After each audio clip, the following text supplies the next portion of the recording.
Assalamualaikum warahmatullahi wabarakatuh. Hai, apa kabar semuanya? Pada hari ini kita akan belajar mengenai resep dan kopi resep, ya. Mungkin di antara kalian ada yang sudah pernah menerima apa itu resep atau kopi resep itu. Misal pada saat kalian pulang dari dokter dan membawa lembaran yang ditulis oleh dokter, kemudian kalian datang ke apotek atau rumah sakit bagian farmasi untuk menebus lembaran tersebut dan akhirnya kalian mendapatkan obat. Nah, pada kesempatan kali ini kita akan belajar apa itu resep dan kopi resep ya. Kita mulai dengan pengertian resep dahulu.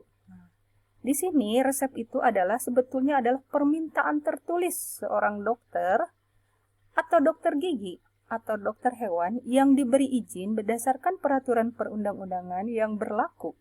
Kepada siapa ini permintaannya, yaitu kepada apoteker pengelola apotek untuk menyediakan dan menyerahkan obat-obatan bagi penderita ya.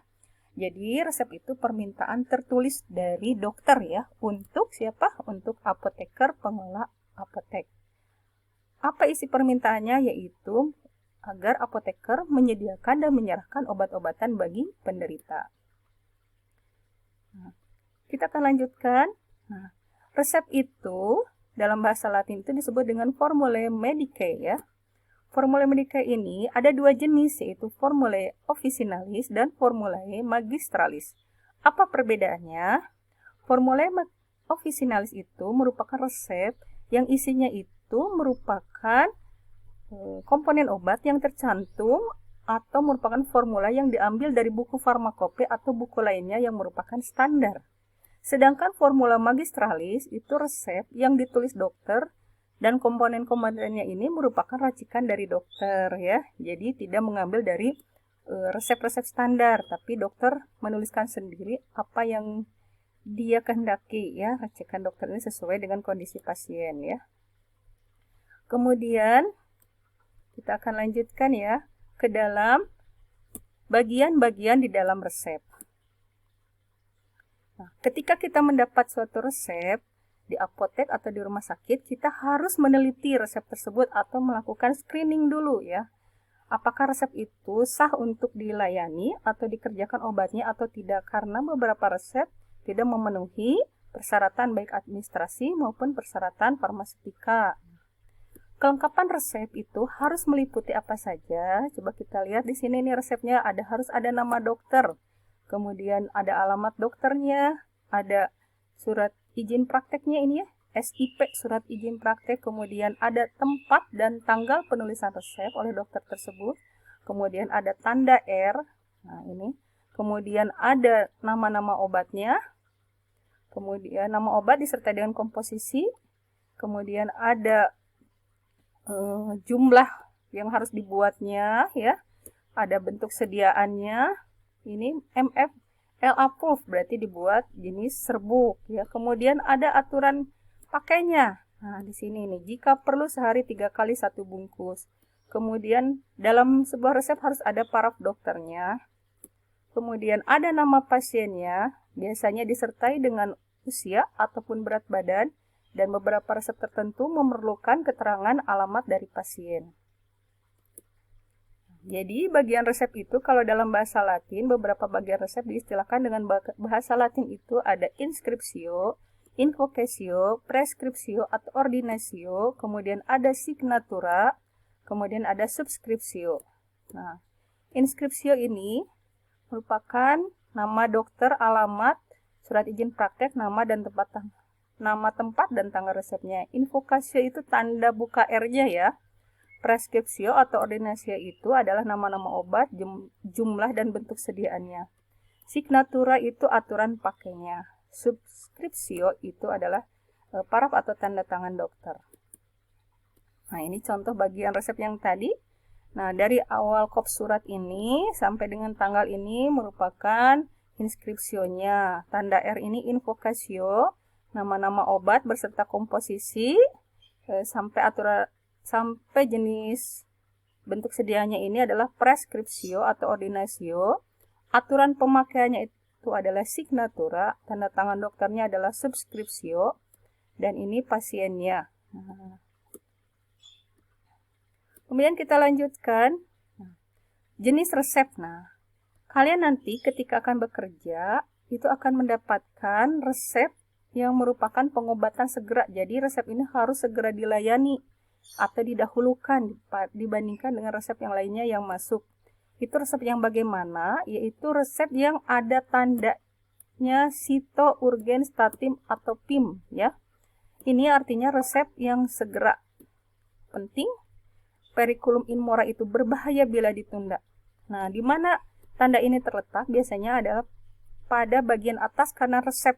Nah, seperti ini ya. Nah, di sini. Jadi ini resep yang kalau ada tanda ininya dia harus didahulukan. Berarti ini resep obatnya kalau ditunda akan berbahaya. Ya, jadi harus dipercepat pelayanannya. Kemudian jenis resep yang lainnya adalah resep yang ada tanda iternya. Nah, ini apa sih resep yang ada tanda iternya? Nah, resep yang ada tanda iternya adalah resep yang harus membutuhkan pengulangan. Nah, jadi atau resep yang dapat diulang. Maka di resep ditulis iterasi atau iter. Dan contohnya adalah misalnya ini ya, resep iter 3 kali. Ini artinya resep dapat dilayani 1 ditambah 3 kali. Jadi 1 dari resep yang aslinya, kemudian nanti 3 kali pengulangan itu dia tebus dari kopi resepnya. Jadi jadi resep yang ada tulisan iter 3 kali, maka pasien akan mendapat pengobatan dari resep ini sebanyak 4 kali ya. Jadi 3 plus 1.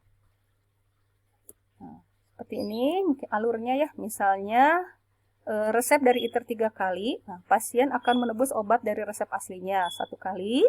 Kemudian dia dari apotek mendapat kopi resep atau salinan resep pertama. Nah, di kopi resep itu di bagian akhir obat itu akan ditulis iter 3 kali det 1 kali atau iter 3 kali det orik. Nah, itu artinya obat baru dapat diulang 3 kali dan baru ditebus 1 kali sesuai dengan resep aslinya. Kemudian pasien membawa salinan resep itu dan menebus lagi, berarti itu obat kedua. Kemudian nanti apotek akan membuatkan salinan resep yang kedua dan di apotek itu akan ditulis di kopi resepnya oleh apotek itu iter 3 kali det 2 kali. Ini artinya sudah diambil 2 kali ya. Nah, kemudian salinan resep ini yang kedua ini akan diambil obatnya, maka apotek akan membuat lagi salinan resep ketiga yang tertulis iter 3 kali det 3 kali. Dan setelah ini tidak dilayani lagi kopi resepnya karena obat sudah diperoleh sebanyak 4 kali ya. 1 dari resep asli, yang 3-nya adalah dari salinan resep. Oke, kita lanjutkan. Oh iya, untuk resep narkotika itu tidak boleh ada tulisan iterasi, tapi harus selalu dengan resep yang baru ya jika obatnya narkotika. Nah, komponen resep itu ada remedium kardinal, remedium adjuvan, corrigens, dan eksipien atau konstituen. Jadi yang di dalam bagian nama-nama obatnya itu dibagi menjadi 4 jenis ya. Kalau tadi bagian resep itu total dari lembar resepnya. Nah, komponen resep itu bagian dalam nama-nama obatnya. Nah, di sini ada remedium kardinal itu adalah obat-obat yang berkhasiat utamanya. Sementara remedium adjuvan adalah obat yang menunjang khasiat utama. Corrigen itu zat tambahan yang digunakan baik untuk memperbaiki rasa, warna, bau dari obat utama atau obat tambahan mungkin yang menimbulkan rasa yang tidak enak. Ada eksipien atau konstituen atau vehikel itu merupakan zat tambahan sebagai pengisi atau pemberi bentuk sediaan. Nah, ini contohnya ya.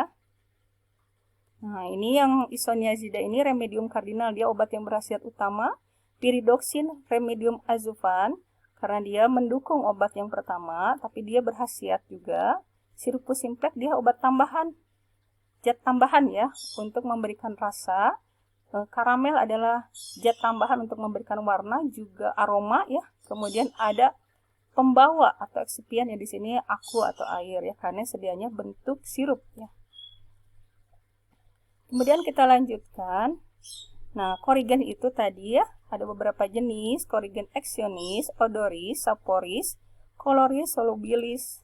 Nah, di sini aksionis adalah corrigen atau zat yang digunakan untuk memperbaiki kerja dari zat khasiat utama. Contohnya Kali sulfat sebagai pencahar memperbaiki juga kerja opi pulvis ya. Kemudian Corigen odoris itu untuk memperbaiki bau dari obat.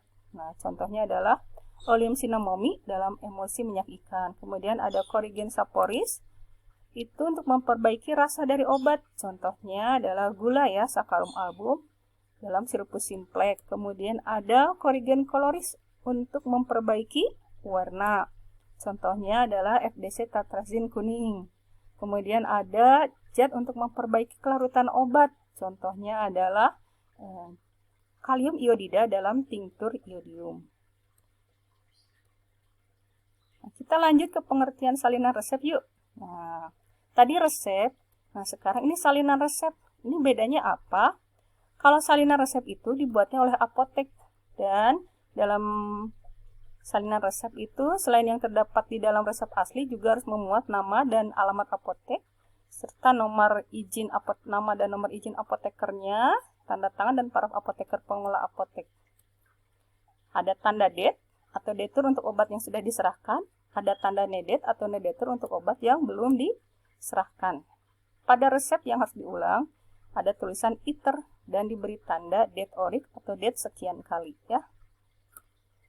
Nomor resep dan tanggal pembuatan juga harus tercantum di dalam salinan resep. Nah, ini contoh salinan resep ya. Di atasnya beda kopnya tadi mah, kalau di resep itu dokter, kalau di salinan resep ini apotek beserta keterangannya ya.